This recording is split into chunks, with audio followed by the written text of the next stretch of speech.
PKB tak mengusung Anies Baswedan dalam kontestasi Pilkada 2024. Sebelumnya, tersebar kabar berantai yang menyatakan PKB akan mendukung Anies untuk maju dalam Pilgub Jakarta. Isu tersebut dibantah oleh Ketua DPP PKB, Cucun Ahmad Syamsurijal. PKB menyatakan dukungannya pada pasangan bakal calon gubernur dan wakil gubernur Jakarta, Ridwan Kamil Suswono.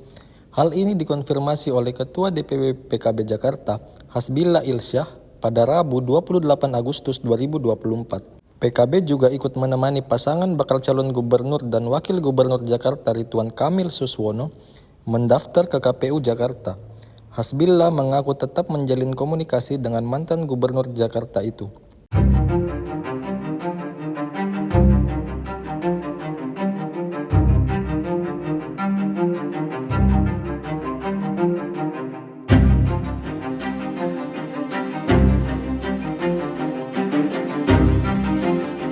Download Tribun X sekarang, menghadirkan lokal menjadi Indonesia.